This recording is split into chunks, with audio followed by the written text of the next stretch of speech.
Followers of Islam believe that the Quran is a collection of revelations received by the Prophet Muhammad from God about 1400 years ago.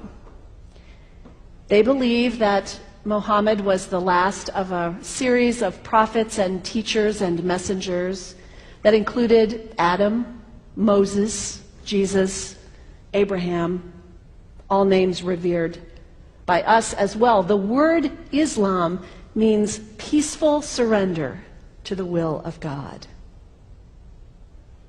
The Quran was written at a time when the Muslim people were being driven from their homes, persecuted, and killed.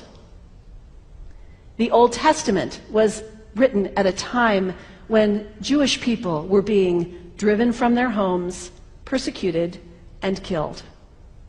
And religious scholars will tell you that most Holy Scriptures have stories of war and violence in them. Throughout history, most faiths have used these texts to justify violence. And if there's anyone in this room at this moment who's thinking that I've got it wrong, after church today, pull out your Bible and look up Psalm 137.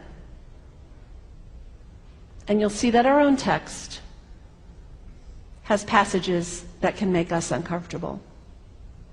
But also, like the Bible, the predominant message of the Quran is of peace and care and loving God, justice, care for the neighbor, care for the stranger.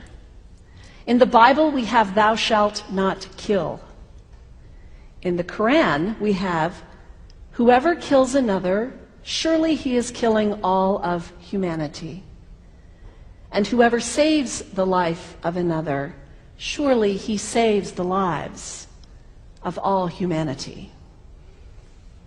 These are words of peace, words of faith, words that could save the world if we would take them to heart.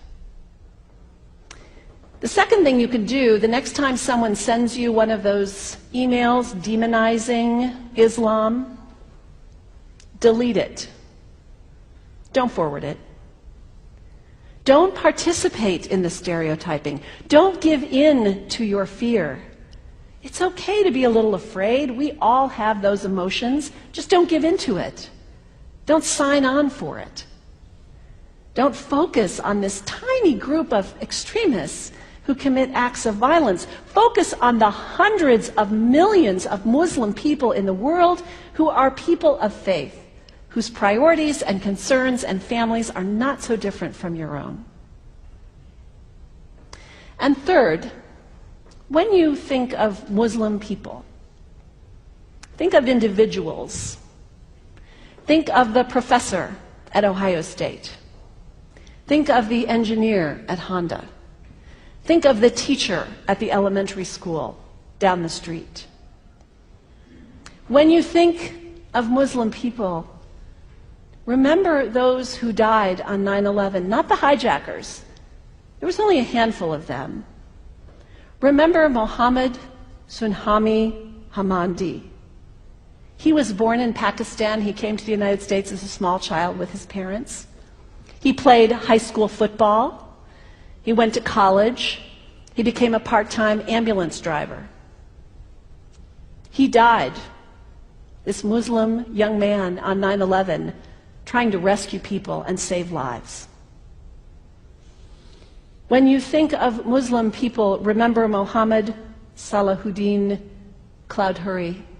He was a waiter at Windows on the World, which was at the top of the World Trade Center.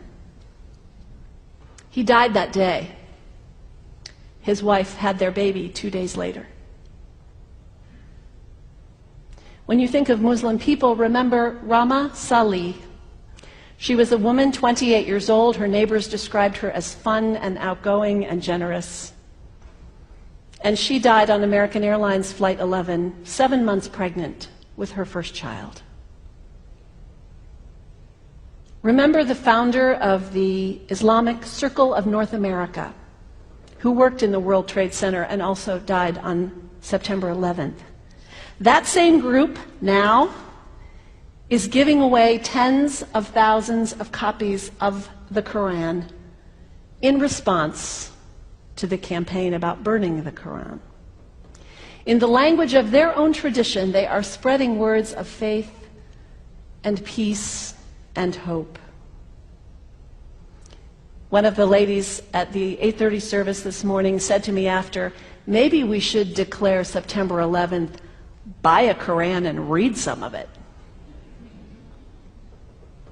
It is for us to share our message of love and hope and peace, but let us do it with grace and respect and above all, humility.